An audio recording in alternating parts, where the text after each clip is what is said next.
আর্থিক সংকটের মধ্যে দিয়ে যাচ্ছে পাকিস্তান, ঋণের দায়ে জর্জরিত। এমনই এক পরিস্থিতিতে দারুণ এক সুখবর দিয়েছেন দেশটির পাঞ্জাব প্রদেশের সাবেক খনিমন্ত্রী ইব্রাহিম হাসান মুরাদ। সামাজিক যোগাযোগ মাধ্যম এক্সে পোস্ট করা এক বার্তায় ইব্রাহিম হাসান মুরাদ বলেন, সিন্ধু নদের পাঞ্জাব অংশের অববাহিকা এলাকা ৩২ কিলোমিটার জুড়ে বিস্তৃত এই খনিতে অন্তত ২৮ লাখ ভরি স্বর্ণ মজুদ রয়েছে বলে ধারণা করা হচ্ছে। দেশের বর্তমান বাজারে এই পরিমাণ স্বর্ণের দাম ৮,০০০ কোটি পাকিস্তানি রুপি।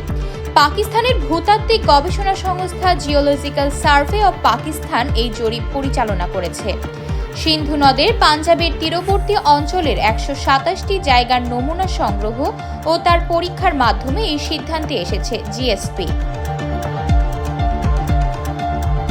আগামী দিনে এই মহামূল্যবান হলুদ ধাতুর উত্তোলন শুরু হলে তা পাকিস্তানের অর্থনীতিতে নতুন মাইল ফলক তৈরি করবে।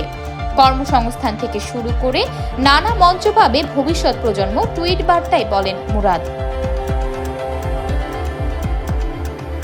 স্থানীয় বাসিন্দারা দীর্ঘদিন ধরেই সিন্ধু নদ থেকে সোনার কণা সংগ্রহ করলেও ২০২৪ সালে পাঞ্জাব সরকার নদী থেকে সোনা উত্তোলনের উপর নিষেধাজ্ঞা আরোপ করে এবং অবৈধ খনন বন্ধে ১৪৪ ধারা জারি করে।